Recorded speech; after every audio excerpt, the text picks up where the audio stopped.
Hello, everyone. Welcome to today's Tuesday topic. Today's topic is Raising Our Hands with Jenna Arnold, brought to us by the Board of Diversity, Equity, and Inclusion. So now I'm going to throw it over to Carly Shankin, who will introduce herself and the panel. Thank you for joining us. Hello, everyone. Thanks so much for joining us today. I'm so excited to have a conversation with you all and have you hear about some more of Jenna's experience. So as Darren said, I'm Carly Shankin. I recently just graduated from Drexel from the College of Nursing and Health Professions with my BSN. And we are here today to talk to Jenna, who is just near and dear to my heart because she is an alumni with me from Abington Friends School, a small Quaker school in Jenkintown, Pennsylvania. But, you know, among that, which I think is her biggest achievement, but she's also has been named one of Oprah's 100 Awakened Leaders who are using their voice and talent to elevate humanity. She's currently the Chief Impact Officer for Rethink, an impact investing platform. She's also the co-founder of the nonprofit Organize. She was the executive producer and creator of the MTV show Exiled. And she was also a national organizer for the 2017 Women's March on Washington. Jenna's also written a wonderful book called Raising Our Hands, which kind of inspired the title for today. So we really encourage you to check that out as well. And she's also a mom, she's a teacher, an entrepreneur, and a big thinker, but again, biggest accomplishment, AFS alum. And so we just sort of want to remind you all today that the chat function has sort of been changed a little bit. So you're going to be primarily communicating with me. So if you have any questions, just type them into the chat, send me a direct message, and we will address your questions more toward the end. So thanks again, all of you, for joining us today to talk to Jenna about how we as white women can move forward toward more action steps and also encourage our counterparts around us to do the same. So I'm going to turn it over to Jenna. Thanks so much. Carly, thank you so much for having me. And yes, I will say my greatest pride in this particular conversation is being an alum of a Friends school. And I often credit the Quakers, more broadly speaking, to who I am today and how I've ended up in this exact moment on this page in our collective history. Dr. Carey and Amanda, I've really enjoyed the conversations leading up to this specific workshop. Darren, I don't know what the world would do without people like you over the past year and a half. So thank you so much for making sure all the tech is sorted. And hello to everybody down the street. I'm currently in a closet my parents' home in Huntington Valley, where my husband and my two young children and I transitioned to over the past year from Chelsea, New York City. And I am in the middle of a full-fledged identity crisis about whether or not I'm going to come back home and stay here, or if I'm going to go back to New York City. And I avoid this conversation at all costs. So I'm so thrilled no one wants to talk about that. But I am here in my capacity as an author of this book, which I haven't held up in a long time because it's a year old. And like poor books and poor authors who have like a flash in the pan moment to like do their thing. And I wrote this book because I had an intuition, an instinct that women who and people who have had similar life experiences to me might not understand something, might not see something, and certainly might not know what to do in response to the requests and calls from leaders who have been on the front lines of social justice issues for many decades, centuries, but decades from that I can find. And then absolutely within the past year. And so this book ended up on bookshelves the week after George Floyd was murdered. And I have kind of sort of been holding my breath since then. It was a controversial book to write because even though it's, you know, an inch and a half, it means it's an inch and a half of space that's being taken up on a shelf that isn't being given or that isn't being occupied by another voice representing a different life experience. And as Dr. Carey, Amanda, Carly, and I were preparing for this conversation, it was very much around this idea of like, well, now what? Like, now what are we doing? Now what is this demographic?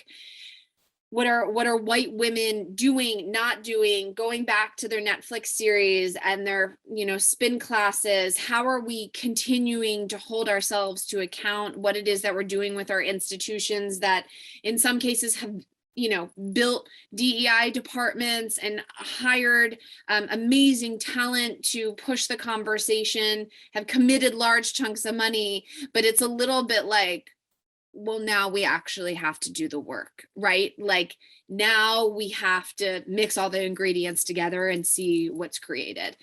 And so a little bit of context about why I specifically how and why I wrote the book.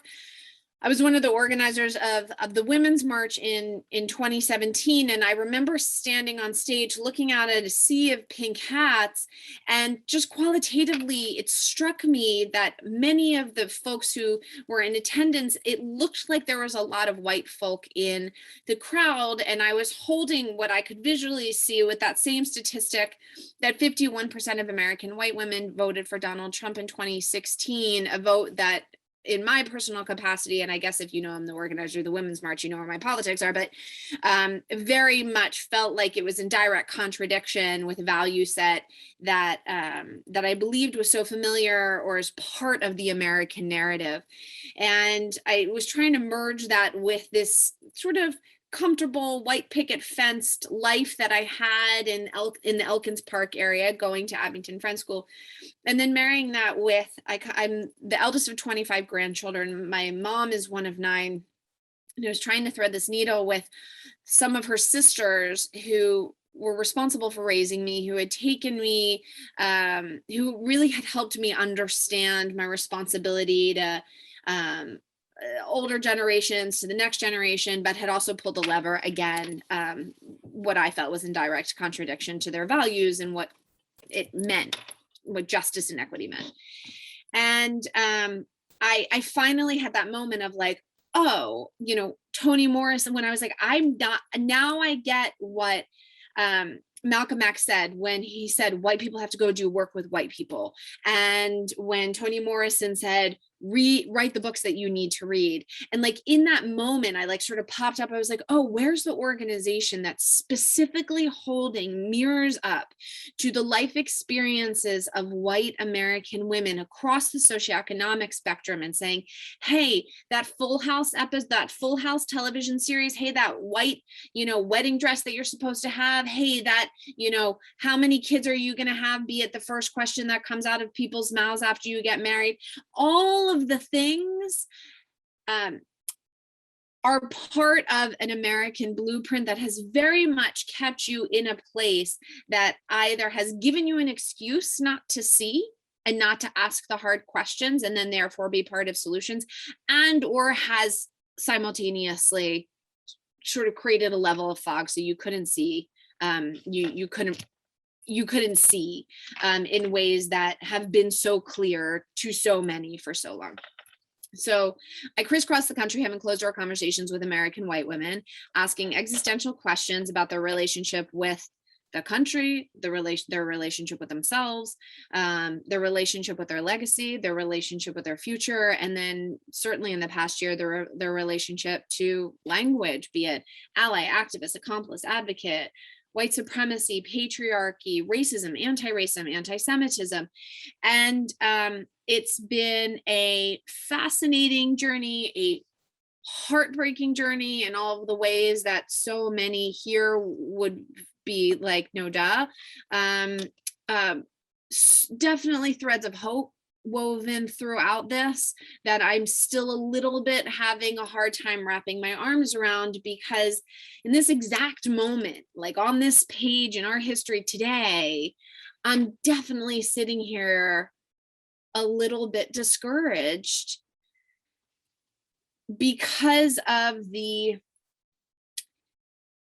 very well curated perfectly sculpted intention that came out of the longest rerun in American history, the torture and murder of Black and brown bodies, and the very sort of performative response that, yes, I had my moments where I was like, oh, Nike's going to give X millions and billions of dollars, and medical institutions are going to do blah, blah, blah, blah, blah. And like my uncle, who is like an ardent Trump supporter, just asked me about reparations. And like, there were these moments where I was like, we're crawling in a direction.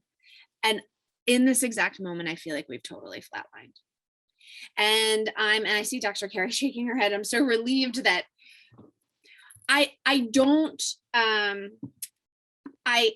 the only way that I can encourage white folk to move forward is to ask the next step, and to ask the next hard question.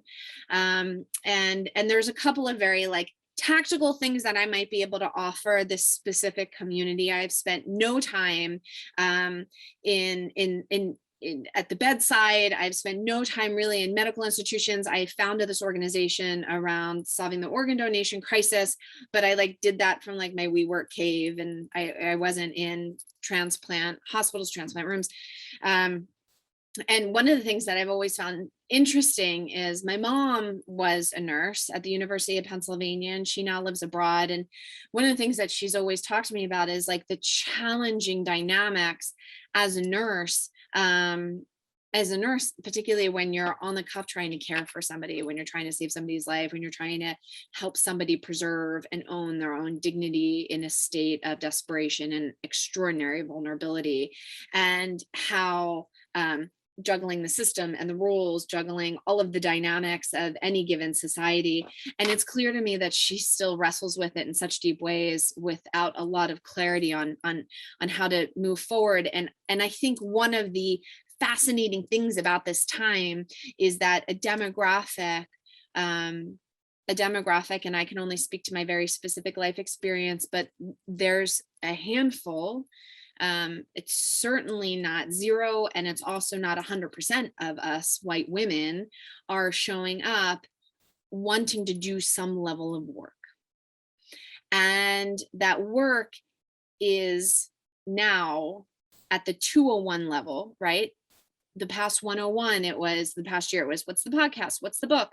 Let's talk about allyship and activism and how to be a good ally. I mean, the amount of panels I sat on, elbow to elbow or little Zoom screen to Zoom screen with fellow activists and anti-racist scholars about how to be a good ally and like what that actually meant.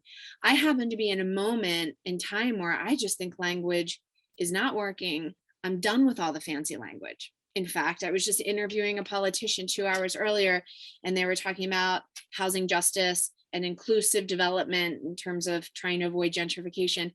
And I was like, what does that language even mean? Like, of course we can all BS our way through a definition of that, but we've gotten so fancy in the language, recognizing that we need language to tag to behaviors. But I think like the reckoning is like, it's not at like the chest bone level anymore. It's like going to have to go behind the chest bone. Y'all know what organs are back there. I don't know, but like pretend it's the heart. And so like, it just has to get deeper and harder. And the one question I continue to ask white folk who are like, yes to equity, but I want, not higher taxes, and yes to DEI departments, but like, I'm scared to ask the hard question of my colleague or of myself. And I keep posing the question because I have to think about it myself, which is, what are you most afraid to lose in this work? What realization, what level of clarity, how many layers of the onion get peeled back, and what kind of seeing and clarity might you be presented with that might cause you to lose something, right? Are you most afraid to lose the excuse of ignorance, the freedom of ignorance, to like post the black square and then go watch the Netflix series? Are you most afraid to dodge the difficult conversations with your colleagues? Because once you know, and this is a belief I have about Americans more broadly speaking. My background is in foreign policy, and I worked at the UN for many years, and I watched what would happen globally when there was natural disasters, specifically the earthquake in Haiti or the tsunami in Southeast Asia. Americans individually, in an individual level, are extraordinarily generous and would very quickly text money, donate money, Red Cross. I know there's lots of complication around how and where money went, but just they kind of sort of always showed up really quickly if there was a way for them to. And so I'm of the belief that most Americans, once they know, once they see, and once there's a clear pathway forward, it's hard for them not to do it. And what I think is happening right now is nobody wants to actually look at the pathway forward, because then they're going to have to do it. And so to me, when I think about my role as a white woman in boardrooms, in classrooms, which is where I love to spend most of my time, elementary classrooms, on air, when I do conversations on like, I do a lot of Instagram lives with social justice activists around the world, because I just don't think we care enough about what's happening in Yemen, et cetera. And the constant question that I'm asking myself is, what am I most afraid to lose if I learn a new truth? When I learn a new truth about somebody else's reality, that somebody has been, and sometimes there's the statistics that are undeniable, right? Black women die at a 9 to 12 times rate during labor and delivery in New York City than white women, even if they have 3 PhDs and that white woman has an 8th grade education. You're like, that's undeniable. Once you know that, you're like, well, I now know I have to do something. And it's the actual doing, which is the most intimidating. And where I found like the rubber is meeting the road with white folks, because the doing is the self-work. The doing is the holding ourselves accountable. The doing is having that courageous conversation with your superior in a room. And again, I don't know what I don't know, but I know that there's very clear org charts in medical communities, and it's very hard to break those. But specifically in those medical communities, like, isn't that its own front line of doing work, of asking the harder questions? And some of the things that I've done, particularly when I'm in the moments of like, I really don't want to do something, like I'm really seeing something I want to pretend like I don't see this. And there's a proverb at the beginning of my book that I'm going to read because I don't want to mess it up. It's a Navajo proverb, and it is, you cannot wake a person who is pretending to be asleep. And this idea that we as a country have worked so hard to pretend to be asleep to the truths and the realities of the lives of so many of the intentionally marginalized. And when you pretend to be asleep, I used to do this when I was driving home from the shore with my dad. I'd be bouncing around the car until right before we turned onto our street in Elkins Park. The second we turned on the street, I'd like, pretend to play dead asleep in the back seat. And he'd pick me because I wanted him to carry me into the house. He'd pick me up and he'd pretend to tickle, or he would try to tickle me. And that's when I would get even more like stiff. And like, I knew he knew I was pretending to be asleep. And it was that much harder to wake me up because I was pretending so hard. So I think we're at this juncture now where white folks, white women in positions of influence, and I'm not talking about elected officials, and I'm not talking about the tops of HR departments, I'm talking about the people who are like in the office, who have the capacity to send an email to move $5, hire somebody new, restructure a department, ask the hard questions, whatever it might be, that when white women, if they're white folks who are in positions where they have some level of currency to move back and forth professionally and personally, meaning like all of us do. I don't know if I made that clear. I was sort of stumbling through that analogy, but it becomes this like, how do we get them to transition into the waking up enough to recognize it is their own behavior? It is their own biases. It is their their own assumptions. It is their own excuses that they're making that are continuing to cause harm.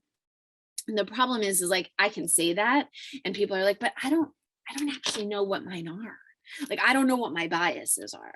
And sometimes, depending on who the community is, I'll start off by explaining I was raised by, my father is Jewish. I was raised Jewish. I married a Goldberg. I have 2 children with the last name Goldberg. I make an amazing challah on Friday nights, and I have anti-Semitic biases I have to work on.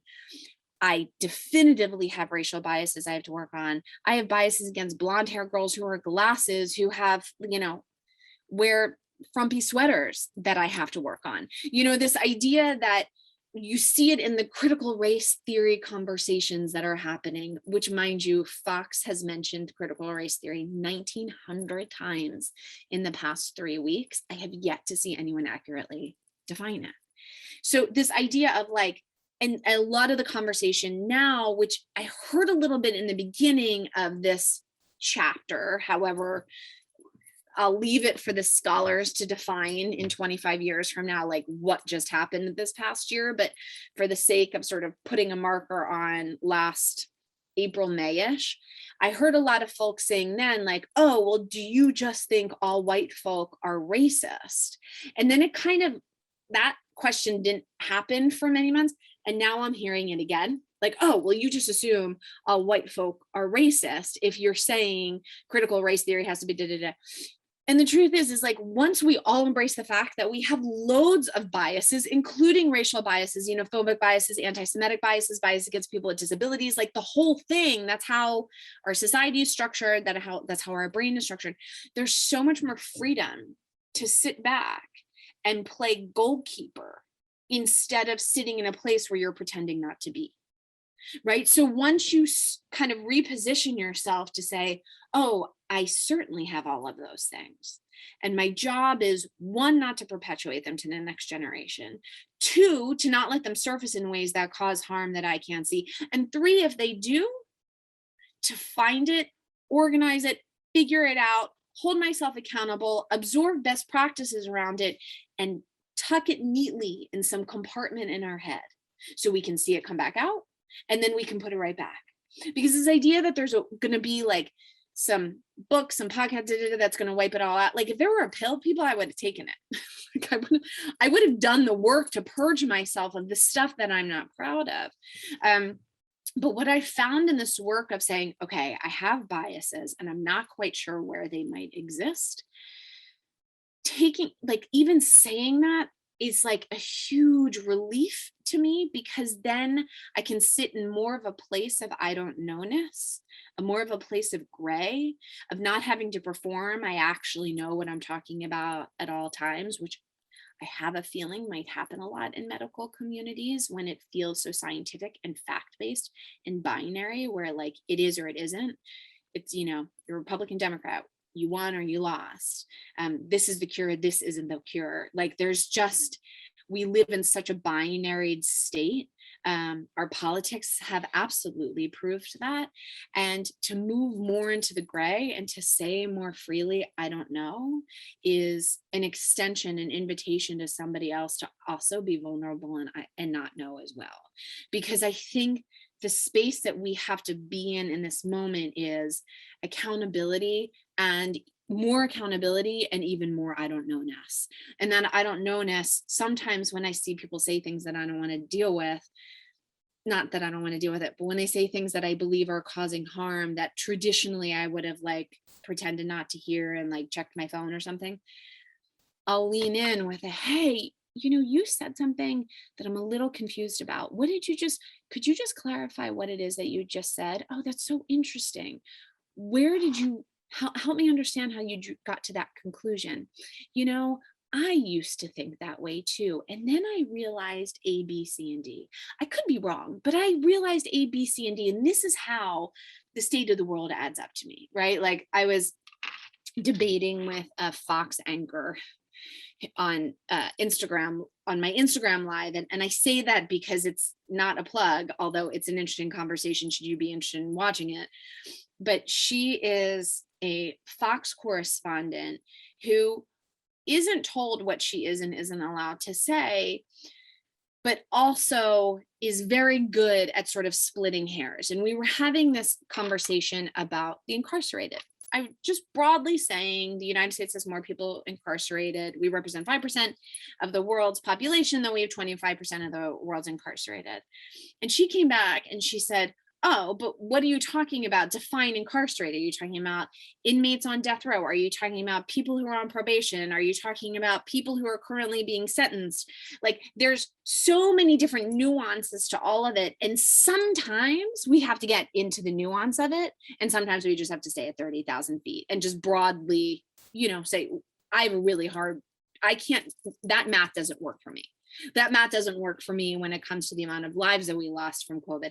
That math doesn't work for me when it comes to gender pay gaps. That math doesn't work for me when it comes to the rise of anti-Semitism. So I'm constantly in this space of like, what am I most afraid to lose? And when I posed this question to folks in listening circles, oftentimes they would say things like, I'm most afraid to lose my healthcare, or like my health or my well-being. And then sometimes they would get, depending on how much Jarlsberg cheese and boxed wine they would have, they would be a little bit more honest. And while I'm afraid to lose my money, because I don't want to lose my vacations. I don't want to lose the freedom of the mobility or the conveniences of my life. I'm afraid to lose the freedom that my ignorance allows.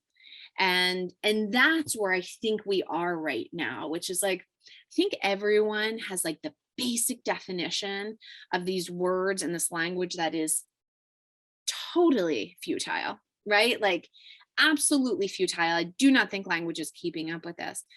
We've seen what a lot of big brands and societies, politicians have committed to when it comes to DEI. But now the work is really trying to figure out where are the tiny corners of our day-to-day lives, personally and professionally, where that work exists, right? It's like when we're paying our taxes, like how many corners are we going to cut? How much of our lives are we going to actually write off, right? When it comes to being in our professional spaces and a more senior person says something that might be a trope, might be a passive aggressive misogynistic comment as a joke, how do we step into, where do we get the bravery? How do we actually do the work? And so anyway, some ideas that I have, and Dr. Carey, I know that we're coming up on time for the monologue part of my conversation or of this workshop, but there's a couple of things that I think have been helpful. One is when I find myself in spaces, not just in how I'm holding myself to account, but definitely how I'm holding other people in my life, encouraging them to ask harder questions. And I will be the first to say, it is so hard and uncomfortable to do with loved ones. Like there's a lot of like, how are you going to get Uncle Bob at Thanksgiving? And like, yeah, that's our front line, right? Like that is our front line and we have to stay sturdy there. And that's really hard and uncomfortable and can be sad. Like there's definitely been a reorganization of my family in the past 5 years, definitely. And we were super tight, like one of those families that has a beach house and there's too many people in the house to begin with. And there's been a big reorganization of it. So it's very, very hard. It's even harder when a career or a job depends, a paycheck depends on somebody or an institution that you might think that might be a little bit out of lane. So in those moments, what I do is I lead with vulnerability and I lead with my curiosity and my questions and not my statements. Because the second you get into a fact war, the game is over. It's over. It turns into who's performing intellect and intelligence for themselves enough so they can fall asleep at night. I should have said this, or I could have, remember Jenna, you read that article like 4 days ago, that statistic, like it turns into that, not into the humanity of it. So instead of showing up and saying things like, we have the largest incarcerated population in the world, which is hard not to lean on those statistics because they're so horrifying, I'll sometimes show up into conversations with, I'm really struggling with the amount of incarcerated folks there are and how many of those individuals aren't putting their daughters to sleep, reading a story, a bedtime story to them tonight. How are you feeling about that? Tell me where your heart is around what's happening in the world today. It's getting even more and more charged, isn't it? Particularly politically, right? Like, gosh, I'm really struggling to have conversations with everybody about things that I really care about. I get a lot of direct messages in my Instagram and Twitter and Facebook, and like sometimes I have the willpower not to look. Most of the time I don't, and I like get right in there. And people are really mean. They're really, really mean. How dare you speak up? How dare you say this? You know, whatever it might be. And my response tends to be, wow, you really care about this country as much as I do too, don't you? We both really care. Something's not adding up. Where's your head around this? And as the conversation goes in, like the more you can demonstrate your own vulnerability, and it's vulnerability, and I often get this, is not a sign of weakness. Vulnerability is not someone coming to save you. Vulnerability is you role modeling humanity so somebody else can find theirs too. And then it's a series of questions. You know, that's just not adding up to me. I really appreciate that. Sometimes when people will say things that I have to process over the evening, like, was that a misogynistic joke? Was that something that was inappropriate? Sometimes I'll text them and just say, hey, do you have 10 minutes? You said something last night I have a quick question about. Get on the phone. Hey, yeah, you said this, but I'm not sure if this is what you meant. Can you help me clarify that? And depending on the direction it goes, oh, that's so interesting. Where did you get that perspective? Oh, there's no such thing as a gender pay gap. All the women I know are I only have female bosses and they make so much money. That's so interesting. So your very specific life experience suggests that women make more money than you. What about the rest of the women? How are you reconciling that? How do you add that up?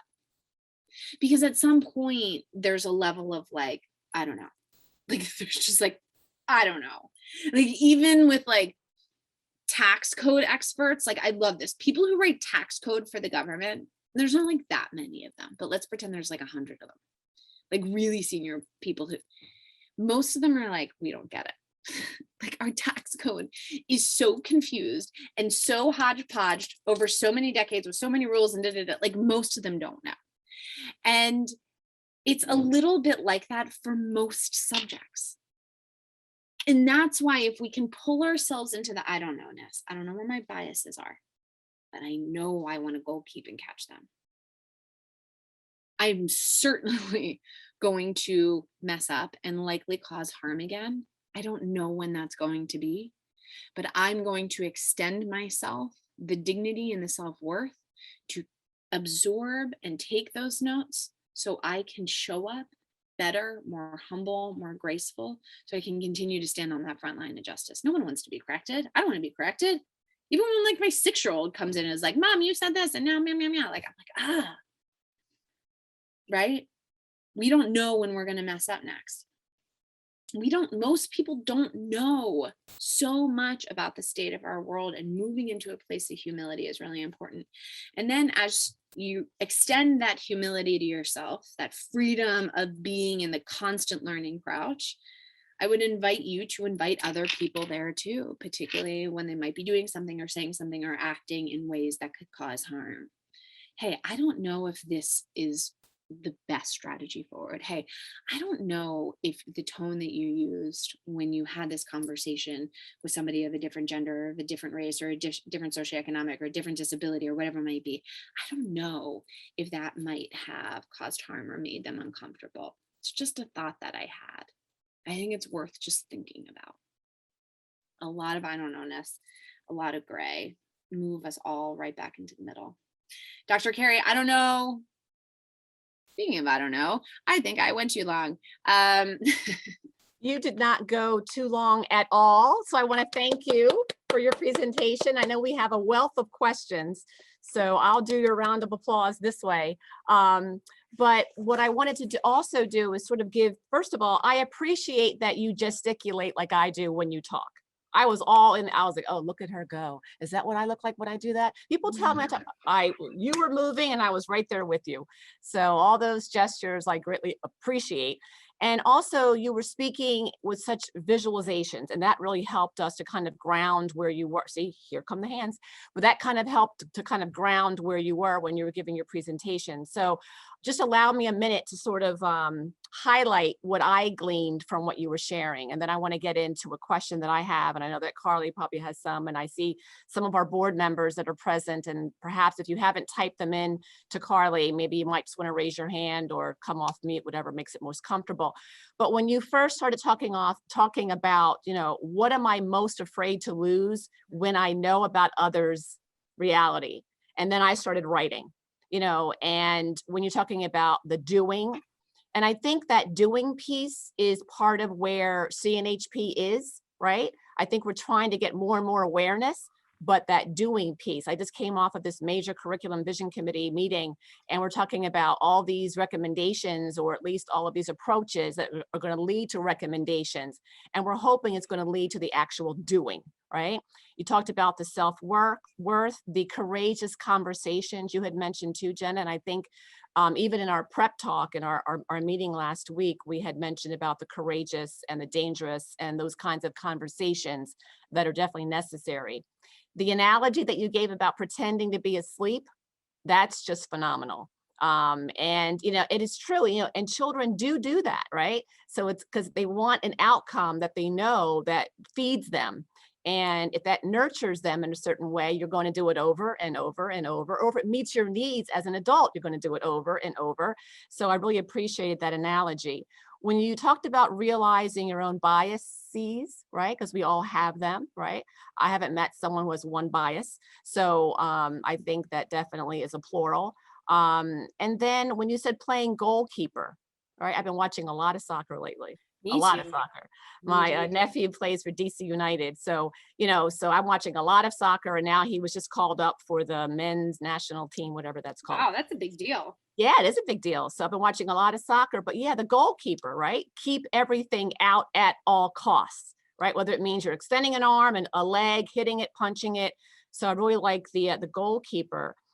Seeking to reposition yourself, right? That's uncomfortable. That means you're sitting somewhere, you're uncomfortable, and all of a sudden you have to make a move, right? And that move may be harmful to someone, but I think the ability to apologize is so important, right? Doesn't tend to happen very often. Purge what I'm not proud of. I think that too was a really good takeaway from what you had shared. See, I was paying attention, Jenna. To be able to move into those gray areas too, right? Because that's when things are cloudy. You know, my husband is an engineer. It's on or it's off. Right. And I am in health professions, right? So we have our nursing and health professions at College of Nursing and Health Professions, and I stay gray all day. I'm in behavioral health. I stay gray all day, you know, and he doesn't understand. He could not do what I do, and I cannot do what he does, right? So I think a part of that gray experience is very, very important. And you would even using the word foggy when you talked about the gray part. And then the freedom that if I stay ignorant, then I have a certain level of entitlement and freedom to remain in my space and not have to make a move. So those are some of the things that I found that I thought were good takeaways from when you asked that initial question, you know, what am I most afraid to lose when I know about others' reality? And then before I get into my actual question, I'm going to call these Jenna's anti-oppressive action steps. You can take that and use that if you want, just quote me. So, you know, what are these action steps that you mentioned? And you mentioned about, you know, holding others accountable, you know, and being able to turn to each other, you know, and say, like you said, excuse me, did you, you know, because oftentimes the person who's being oppressed, right, whether it be racially or gender wise or sexual, whatever the issue is, they're the ones that usually have to speak up for themselves. It goes my TV off of mute. You know, they're the ones that usually have to end up speaking for themselves. So I like the idea of individuals reaching out to each other more of a, maybe an affinity space, if you will. I'm not stepping on Michelle Radigan's questions. I'm probably going to come up. Also a part of Jenna's anti-oppressive action steps, leading with vulnerability. I think that's important too. I think we're acculturated to, you're talking to a collection right here of about 30 or 4 of us, or right this second, about people that are brought on as subject matter experts. The last thing you're going to do is own something you don't know about your topic for which you're hired to, educate around. And then all these things that are happening around us are sort of external things that people aren't acculturated and or educated to assist with. So I think that leading with vulnerability is an approach that's an unfamiliar one, but I think it's one that's more easily adaptable, because then someone can say, I didn't know that, or I'm unfamiliar with that. And then there's no stigma around it. So that's an unfamiliar action step, but I think it helps with anti-oppression. The reconciliation of most subjects, you talked about that also, and extending with dignity and self-worth, I think, and ending with self-worth. I think those are really, really key. So again, for those of you that might have come in late, I wanted to make sure that you got those takeaways. And then towards the end, when Jenna, what I call her anti-oppressive action steps. So when you first started talking, Jenna, you mentioned about holding my breath. And I think that's a great title for your next book. Great, you're like really on a roll, Dr. Carey. Thank you. So what do you think would be like the other voice? You said to occupy another voice when you mentioned holding my breath. So what do you think the focus of that next book would end up being? I think it's probably breaking the binary. And like all, I keep wrestling with these ideas that, so there's a series of children's books being created, and one of them is like, you're allowed to change your mind, right? Like, as kids, my daughter was like, it was pink. And then the next month she was like, wait, and it's also purple. And then sparkle was introduced. And then it was this too. And, sometimes I hear folks, as it applies to gender and sexuality, they're like, well, which one is it? Is it bi or queer? And I'm like, well, it can be bi today and queer in and out, tomorrow. And this idea of like, you're allowed to change your mind. I think some of the other concepts that I keep wrestling with is like, I just need people to be willing to be moved. I just need people to be willing to unlearn and relearn something, right? Specifically as it applies to like, I feel like I've been using that analogy a lot with Arab-Israeli conversations, where it's like, I'm not asking you to unlearn what you know, I'm asking you to relearn another perspective. And so this idea of like, you just have to be, people are allowed to change their minds, be movable. Like learn something new and change. And there's been a big push on, and I'm sorry I keep using these examples of like when I'm on Fox, but it's like the things that scare me the most. But when they were like, well, Fauci said this in the beginning, that no masks, and then he said masks, and rah, it's his fault. And I'm like, well, he learned something new and encouraged masks. And so this idea of like, we don't even allow our politicians or our doctors or our teachers or our spouses, and certainly not ourselves, to move enough with new information. Change your mind, be movable. Oh, this other one that I love, but this is like just me like doing my own work, is like, not everything has arrived yet. Like immediately after George Floyd's murder and the discussions around defunding the police, one of my very good friends who's been on the front lines of social justice work for many decades posted something on Instagram, like the 14-point process to defund the police. And 2 days later, I went to go like repost it, and she had taken it down. And so I texted her, I'm like, hey, where's that thing? I want to repost it. She's like, oh, step 4 and step 7, I don't think are actually as buttoned up as they could be. So I pulled it down. And traditionally, like, I think my response would have been like, well, forget it. Like, let me go back to Netflix. And instead it's like, okay, just sit there and wait. Just sit there and wait. Cause I surely have no idea. I don't know anything about social justice, and definitively not about defending the police, but there are people who know. And so I'm just going to sit here and wait. I'm going to sit here and wait. All of our answers have not come. They're just not here yet. And so like this idea of like patiently waiting for things. And I think that's why we're in a really interesting moment because, you know, there's statistics about how, I'll talk about white women, specifically white women voted in 2020. You see white folks' relationship with the language of Black Lives Matter decreasing over the past year. And I'm a little bit like, okay, so now we have to see how we're going to move into the next phase of this work, which is our own work. It's not writing the check. It's not posting the black square. It's not understanding the difference between ally, activist, advocate, and accomplice, and being able to differentiate between all four. The work is this place that we don't want to look at our own selves. So I would say, like, for me, the thing that was getting in the way of, I think, white women, I found in my research, really embracing these ideas of what social justice could be, is their paralyzing fear around doing it wrong, around saying the wrong thing, asking the wrong question, hurting somebody's feelings. And so they just don't do it. Right. And we don't give a lot of, there's not a lot of space in the way that we grade our students, not a lot of space in the way that we organize our communities. You're either elected to the PTA or you're not. You're either the president of the United States or you're not. Right. At one point in our history, the second runner up became the vice president of the United States. Like, I don't know, maybe, I mean, I wouldn't want this now, that for 2020, but like, maybe that makes sense. You know, like this idea, it's like, it's so an all or nothing, a mutually exclusive, a binary state. I was debating my brother last night at dinner about F1. I just watched the F1 docuseries on Netflix. I'm a big docuseries bean. And I was like, well, it just seems like a very expensive, unnecessary sport that's totally elitist and extraordinarily expensive. And he's like, yeah, but this is, it can be a lot of things. It can be all the ends, the sacred ends. We can hold the sacred ends together. Anyway, it's a long-winded answer to your question. I love the answer. That was great. I know Carly has a question, I believe one from, well, I won't speak to who it's coming from, but go ahead, Carly. So I believe Michelle wanted to take the floor for a moment with a question and some info. Yes. So Jenna, I wanted to acknowledge what you said about the fear of doing the work in language.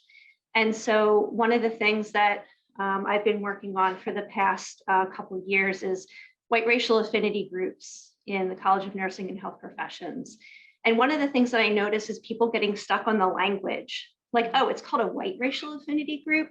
That sounds like white supremacy. Mm-hmm. So people have a really hard time like getting past acknowledging even just the word white. There's so much work to do. And so the fear seems like it lies in identifying white as a race, and then what that means. And so, you know, my response has been, then don't call it a white racial affinity group, call it something else, but do the work. But I still find that a lot of people get stuck on that language. And I was just curious what you thought about that. That's a good one. That's a good one. And the truth is, Michelle, I'm not qualified to answer it. It would really be an anti-racist scholar, of which I am not, on best practices there. My hunch, though, if you and I are having a one-on-one off the record conversation, not in front of all these people in a recorded space, would be, no, you have to hold that line. You have to hold that line, because we have to be white in this. We can't racialize. That's one of the fundamental problems, is that white is considered non or normal or not a race. So if somebody's like, I have an issue with white or white supremacy, you'll be like, oh, great. I'll save your seat at 7 p.m. on Tuesday night because you need to come. If you don't understand why it has to be, if you don't understand why affinity groups, at one point I was like, well, wait a second. If I'm going to be a part of the solution, then why can't I go too? And then someone was like, come here. This is why we need our own space. This is why we need our own space away from this ignorance. Why do you think women go out for girls' night out? Because they don't want to hear, they don't want their men. They need to bitch about them. Sorry for being so crass. And so this idea of like, no, you gotta go right at the jugular. And if they don't understand, buy them their first cup of coffee or margarita. Thank you for that.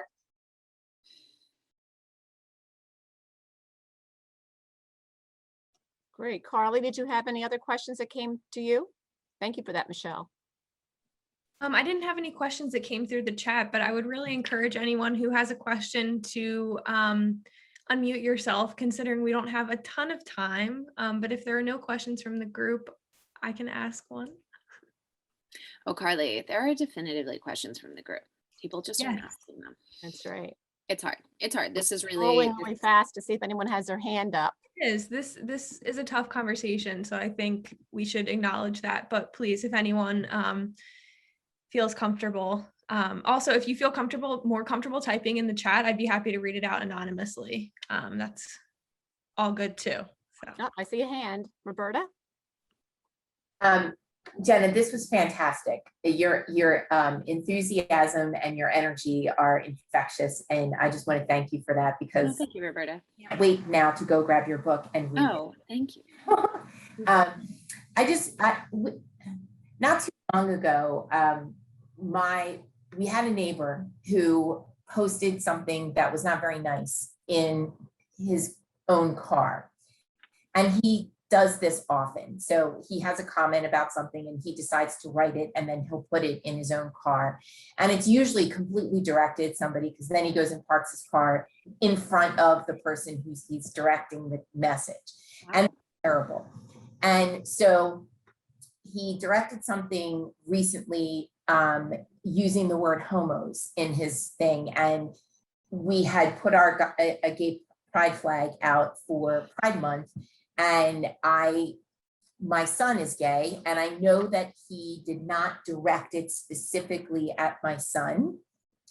But my first inclination was, as his mother, I'm like, I'm going after him. I'm like, oh, Roberta's like going to go over swinging. Yeah, I'm going to go hard after him. So what I did was a little bit worse. So I texted the woman who lives with him, who I loosely refer to as, like, I guess, a roommate. And she said, I'll take care of this, right? So needless to say, the sign came down the next day, and I felt like I needed to reach out to him, because he's got a lot of different nicknames on our street, like Angry Dave, Crazy Dave, whatever. So I wrote him a letter, and I put it in his door. I don't know if he got it or not. And I said, I always felt that my son was completely safe in this neighborhood, no matter what he's ever done, like the stupid things he's ever done or whatever. I've always felt that you had his back. And so that's why it was so jarring to see what you put in your window. So, and then I go on to, thank him. I said, I understand that we have very different philosophies in politics and whatnot. And I said, it's those differences that help us figure out what we actually believe in. So thank you for that. And then I said to him at the very end, I said, hey, and since it seems that you're so interested or supportive of veterans, please let me know if there's any groups or passions that you have, so I can learn more about it. So that's kind of how I handled him. Now, he hasn't looked at me since that. He has had some other signs, but in my head, I keep thinking he's hopeless. There's nothing I can do about him. And I find myself getting really angry and thinking about, like, the names I call him. And then I have to stop myself and say, well, wait a second, like, am I part of the problem? Right.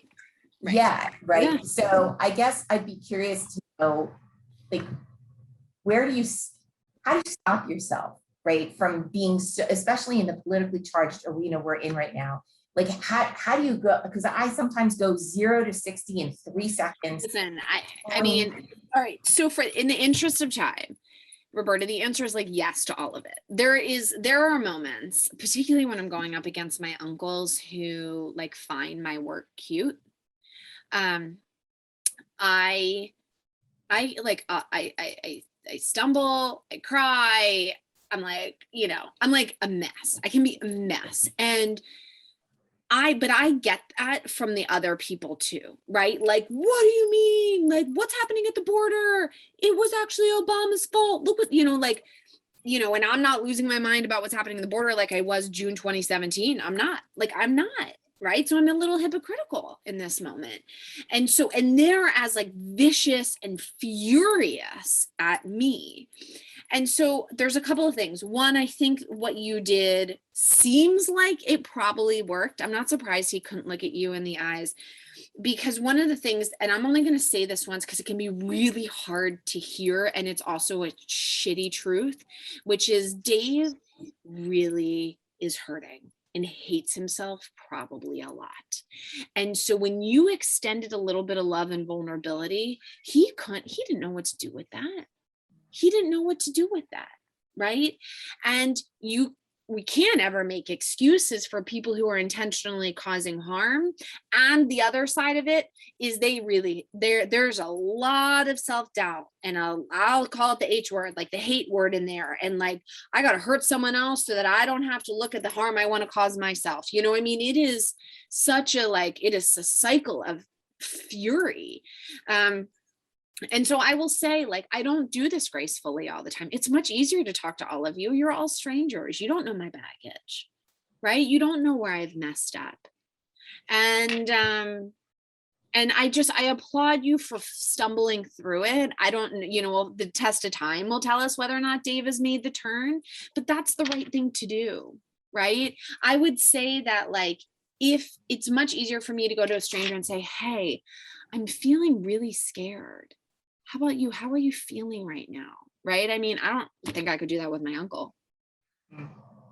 So that seems like the right stumbling through, but I do want to also use you as an example to say, Roberta is not, it sounds like your son is gay, and I don't know what your relationships are or where you are on the gender sexuality spectrum, but you doing the work on behalf of your son is the kind of buffer that white women, what you do, what I feel like I need to do, right? Like, your son shouldn't be the one having to go do and shoulder that work for Dave.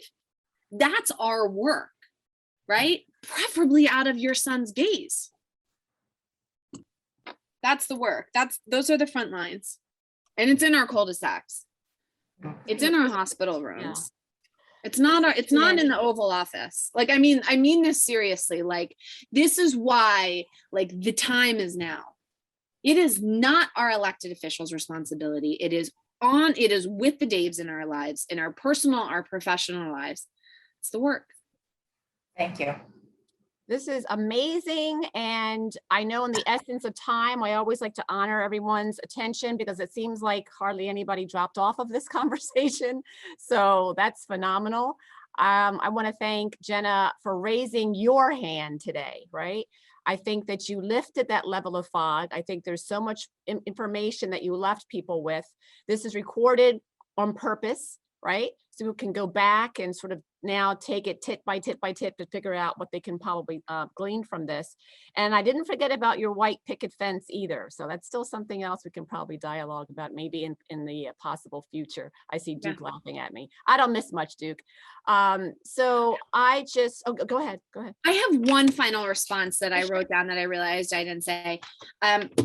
Because we're all gonna mess up, I have 4 words that you have to, like, write on your arm tonight. You can tattoo them if you want, but, like, get ready. When you mess up, there are 4 words to say. Very literally write it down. I'm sorry.